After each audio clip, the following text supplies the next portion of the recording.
Hi friends, we have some powerhouse people and topics on the show today, so I want to get right to it. I'm starting today's show by welcoming CeCe Winans into the studio to discuss some things she's doing for the first time ever, plus telling you about a conference she's hosting in Nashville this weekend. Next, we'll commemorate Jewish American Heritage Month by looking at what we can do to raise awareness about anti-Semitism and stand up to Jewish hate. Then, I'm sitting down with up-and-coming country and Christian singer Laurel to learn about her latest singles. Finally, I'm sharing some of my favorite gifts for the moms, dads, and grads in your life, and you'll love how they benefit women and children in our community as well. So if you're ready to lean in and learn, then let's get started, because this is the Sami Cone Show. From the NewsChannel 5 network, this is the Sami Cone Show. It's rare when an artist can transcend genres and make such an impact in music and culture, but that's exactly what my guest has done and continues to do. CeCe Winans, I mean, gospel recording artist doesn't seem to cut it these days. You are doing so much, and I feel like there are so many firsts. You've got your first live album, yes. You have a YouTube show, you have a tour, you have your 6th book. Are things just getting better?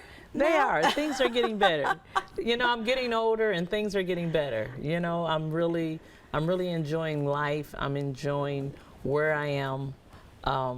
Being able to do what God has called me to do is such a blessing. Yeah. What makes you so fearless? Because when I look at you, I just see this fearless, courageous woman. Wow. Well, it's my faith. It's my faith. My faith is in God, you know. Life happens to all of us, you know, but when you understand that you serve a God that's bigger than any problem you will ever face, and he's been faithful down through the years, that's why I can live with confidence, you know, knowing that he's in control. Yeah. I've read that it was your parents that kind of forced you to do that first solo back when you're right. A child, and now I hear you saying how you were called to do this. When did that switch happen, going from such a good being question pushed to being called? You know, great question. I was probably 8 years old when I did that first solo, and I didn't want to do it, and my parents were like, "We don't care if you don't want to do it." That's what parents are good for, that's right? Right. They see what's in you before you see what's in yourself. Absolutely. And so it probably switched when I was probably about 16 years old. I understood, but even then, I can remember when I was 8, singing and seeing the response of the audience. I didn't want to do it. I wasn't enjoying it, but I saw tears. Wow. You know, and I remember saying, "Wow, it's something bigger happening." You know, than me. Yeah. And I've never lost that it's always something bigger happening than me, something that's bigger than my voice, bigger than the, you know, the accolades. It's like God is using what he's given me to touch the hearts of people. Would you say that that's the driving force that has led you into, you know, this latest book about, you know, really passing on your faith to the next generation? Definitely. And then the generation beyond that? Yep. That's what drives you? That's the motive. That's the drive. Understanding that I wouldn't be here today if it wasn't for those who went before me. You know, I thank God for my mom, but the mothers of the church and the teachers and the counselors, everyone who was a part of my journey. I'm here because of their encouragement, because of their love. And because, you know, when you start out as young as I started out in the music industry, 16, 17 years old, you keep doing life, and you know, one day you look up, it's like, wait a minute, I'm the older generation now. Right. It's my turn to pour into those who are coming after me. So I feel that awesome responsibility, but also the privilege of being able to be a part of those who are coming after me, be a part of their journey, to make sure that they become all that God has called them to become. Well, you're doing it beautifully. I think there's no resentment in it, which I think some people feel that. And for you, like your generation's YouTube show, can I just say, like, it has been such a blessing to me, because I feel like you're talking on topics that a lot of people aren't comfortable talking about. You're talking about mental and emotional health, finances, especially as a woman of color. It's important that your voice is heard, and you're doing that with your daughter, your mother, your sisters. How can others model that same, even if we're not getting on YouTube or on a show talking about it? How would you encourage those watching to have those same conversations with the women in their lives? Oh man, I would just tell them it's such a great opportunity. A lot of times we walk in fear and we don't see the blessing behind the sometimes awkwardness. It can be awkward to have certain conversations, but when you know the life that comes out of it, it encourages you to keep having hard conversation after hard conversation, because the purpose is always to bring people up, not to bring them down. Yeah. You know, and being able to talk with again, I go back to my parents. They raised us where we had to honor and respect them, of course, but they raised us to be able to laugh, to talk about anything. Nothing was off limits, and I raised my kids the same way, and I'm so grateful for that, because I'm not afraid to talk about different topics, because life is life and it happens to all of us. And every area of your life is a part of the whole. Yeah, it's incredible. Before we go, I'd be remiss if I didn't mention this live event that is happening May 12th and 13th, a Generations Conference. Is that some of what we can expect? Yes, at the that's live exactly that's why we did the show. We did our first live event last year. It was amazing. And this year I'm excited. Again, we're bringing in wonderful speakers and singers, and we'll have a panel, and we're going to talk. We're just going to connect. You know, we're better together. We live in a culture where, you know, they'll tell you to put the elderly to the side, but no, that's where the wisdom lies. I couldn't agree with you more. Yeah, so we're connecting the granddaughter to the great-grandmom, and it's going to be amazing. I love it. I'm so excited. Make sure you go to CeCe's website at cecewinans.com to look for tickets, but also your live stream pass. People can participate from anywhere. Live stream. They can come. It is not to be missed here in Nashville at Bethel World Outreach, May 12th and 13th. CeCe, thank you so much for joining us. Thank you It's for been a talking pleasure. with me. Appreciate it. You got it. With May being Jewish American Heritage Month, it's important now more than ever to really start talking about how we can combat anti-Semitism. That's why I've invited my next guest to lead us into a conversation about what it really means to stand up to Jewish hate. Matt Berger, thank you for joining me on the Sami Cone Show today. Thanks for having me. Matt, I think as a Jewish American myself, is it crazy that we're even still having some of these conversations that we're having today? I mean, Jews obviously aren't the only persecuted people, but in 2023, what is your take on why we're still needing to educate people on a topic such as this? Well, it's maybe not crazy, but certainly disappointing. Anti-Semitism is something that has been around for generations, for centuries, and it is a hatred that morphs and changes as society changes.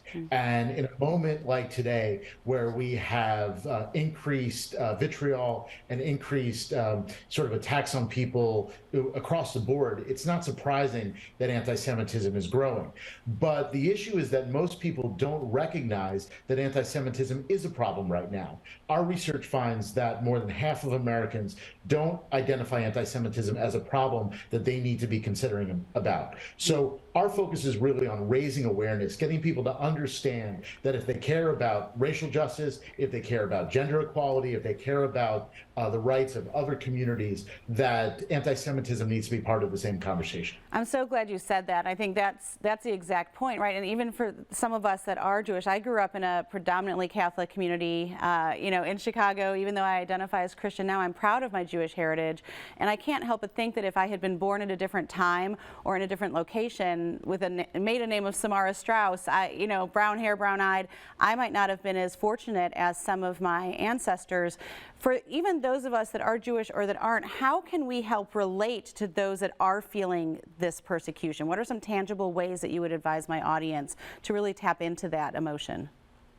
Well, hopefully people in your audience have seen our campaign and seen our ad, Stand Up to Jewish Hate. And in those ads, we're really focused on raising awareness of what anti-Semitism looks like today, the type of anti-Semitism that Jews are experiencing here in 2023. And all of our ads feature somebody outside the Jewish community who sees anti-Semitism and takes action. And that's really what we're asking people to do, to be on the lookout, to raise their red flags when they see anti-Semitism and speak up or take action when they see it in their communities. And there's a myriad of ways that people can do that. That's by, addressing somebody who's making a comment or a joke, telling them that that's not appropriate. It can be helping somebody in the Jewish community that's being targeted or is in need, or it's addressing policies or ways people talk about Jewish people that we know aren't right. We may think is innocuous individually, but actually when you compound it and when these types of jokes and comments are made over and over again, have a real lasting effect. Exactly. There's been some powerful ads running. You're also wearing the blue square. Can you tell me a little bit more about what that blue square represents? Yep. So we've launched the Stand Up to Jewish Hate campaign with the blue square, which is an emoji that already exists on people's phones. It's right near the smiley face and all the other emojis on your phone. And we're asking people to post and share the blue square emoji on their social media profiles to send a message that they care about the Jewish community, that they care about anti-Semitism, and they're aligned with us in the fight against hate and intolerance. We're asking all Americans, Jewish, but especially those outside the Jewish community, to post and share the blue square so that they can tell the people in their community that this is an issue that they care about. Yeah, I think beyond that, are there ways that you would recommend someone, broaching a conversation? I know that's something that I always get asked when you're not part of a racial or ethnic or religious group. They say, I want to help, but I feel uncomfortable asking questions. Is that on your website? Are there ways that you can guide people for some of those kind of more difficult conversations beyond just awareness? Absolutely. You can go to standuptojewishhate.org. You can learn more about what anti-Semitism is, what it means. Part of the reason we say Jewish hate and not anti-Semitism is we know it's a complex term. We want people to understand that at the end of the day, anti-Semitism is hate towards Jews. We don't allow and we don't tolerate hate towards other minority groups, other religions, other communities. We want the Jewish community to have the same respect and be treated the same way. That's why we talk about standing up to Jewish hate. Yeah, we have to wrap up soon, but one of the things you do as the executive director of the Foundation to Combat Anti-Semitism is monitoring some of that social media, those online conversations, which it's so easy sometimes to hide behind. Can you just, before we leave, give us some of those statistics and some of the things that you're saying that we should be looking out for? Sure. We know that people feel more emboldened to say things on social media than they would in real life. And people use terms and attack one another on social media in a way that they would never do face to face. And so we're asking people to talk on social media the way that you talk in real life, to treat each other with respect and dignity. And when you see somebody making stereotype comments about any community, but specifically about Jews in the Jewish community, to speak up, to take action, to say something, because we really believe the voices of love and support can be a lot stronger, a lot louder than voices of hate. Absolutely. Matt Berger, thank you so much for joining us today. Make sure you visit standuptojewishhate.org, right? .org, is that the correct? .org. Standuptojewishhate.org to learn more about the Blue Square and what you can do to help fight against anti-Semitism. Thank you so much for joining me today and for continuing this conversation with us. Thank you. My next guest is a soulful Christian and country music artist that you might not be familiar with yet, but the key word is yet. We have some incredible news that we're introducing today. Laurel Taylor, thank you for joining me. So glad to be here. This is a big weekend for you, really. Yeah. We'll get to all that, but let's just talk a little bit about like who you are as an artist, because if people haven't heard about you, you just heard me introduce you. How would you introduce yourself? You know, I would say my name is Laurel Taylor and I love Jesus, truly. And we're done, folks. Thank you for joining us here. That's a wrap. Yeah. No, that really is the foundation. Yeah, I try to write my music in a way that speaks differently to different people, and you know, you hear music all different ways, and it's just all about your perspective, and I love to write lyrics that just speak for themselves. You know? Yeah, the first time I met Laurel, we were at a prayer night, and I remember you were at the piano, your back was to me. I didn't know if you were honestly 13 or 30. But I was like, wow, she's really good. She should really do something with this music thing. You Yeah. are. You are doing something. So you've kind of bridged different genres. Was that intentional, or has that just kind of happened? Honestly, no, it was not intentional at all. I keep trying to push for one, and it's like I just continue to open and expand to new genres, and I'm okay to keep myself outside of the box. Yeah. What do you think it is about your lyrics in particular? Because I agree, there's something that I feel like speaks to everyone. Yeah. I mean, that's hard to do, especially in today's musical world. Yeah, well, you know, I'm 28 and I've lived a lot of life. And so there's struggle in it, but there's realness and there's like vulnerableness in it. There's something about being vulnerable and authentic to your listeners that they connect in a different way. Yeah. So what motivates you? I mean, this isn't an easy life. Right. I think a lot of people will get into music thinking, you know, it's all glitz and glamour, but it is a hard road life. How have you learned to lean on Jesus and to really feed yourself in those times that are, like you said, are kind of fueling your songs, right? Yeah. But you still have to get through those personally first. Yeah, I would say music really does speak a different way than, you know, preaching. I can say it to you, but when I sing it to you, you believe it a little more. Yeah. And it's healing to the heart. And so I would say the strength is in the Lord, truly. Yeah. Well, speaking of music, you have a single releasing today, and it's really a personal one for you called Mama Prayed. Yeah. Where did that, you know, originate from? Yeah, she finally got a song. Every mama's ready. In time for Mother's Day. No, it's just about me being in my own will and just pursuing what I wanted for my life and just really screwing around and not really understanding what life is and how much of a purpose I actually have. And so the song is called Mama Prayed because all she did was on her knees praying for me. So. Okay, so now as someone in their late 20s, like you said, that I think those of us that have teenagers or maybe grandkids or that are in that, like, why won't they listen? Yeah. What can you now, with a maybe a little bit of retrospect, say, what did you appreciate about your mom in those moments? She never gave up. If she would have gave up, I wouldn't be here today. If she would have just said, whatever, just go do it.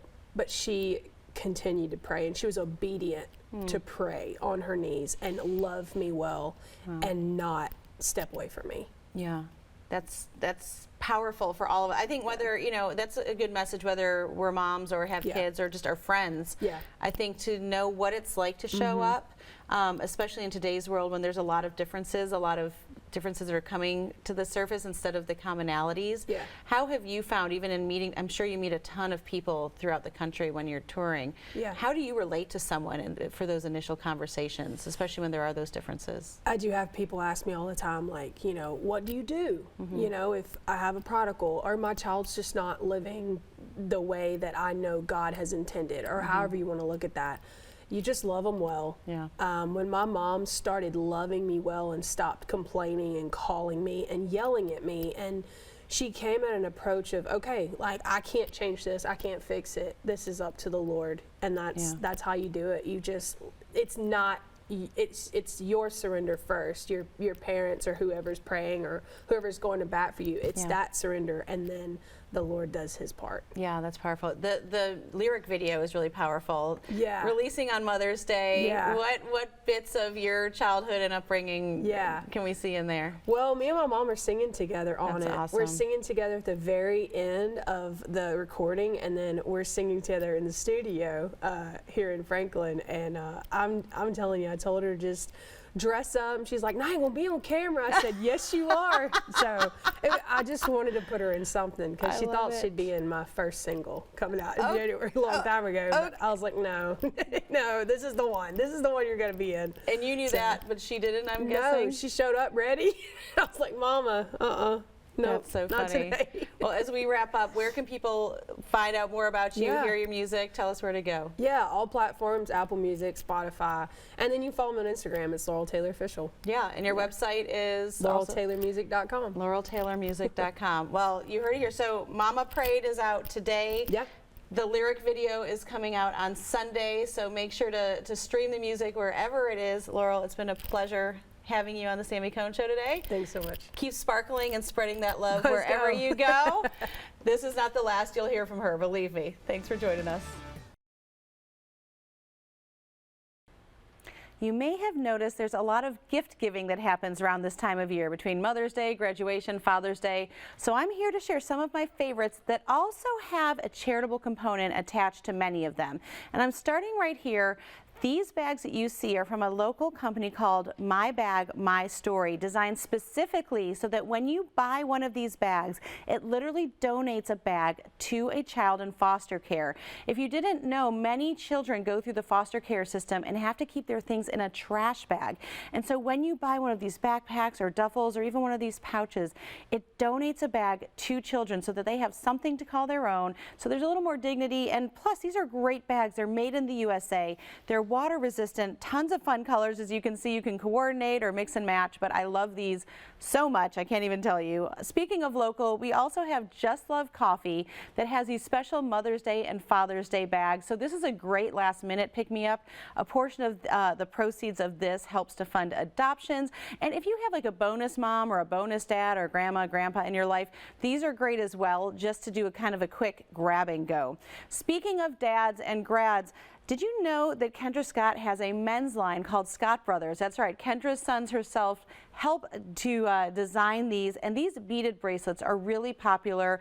You can get something that's a more natural color, or you can go with a bright color that may even be the school colors of where your grad is graduating from. But these also have a give back component to them, as do some of the jewelry like the ones that I'm wearing from Kendra today as well. I love these earrings that are part of their new line.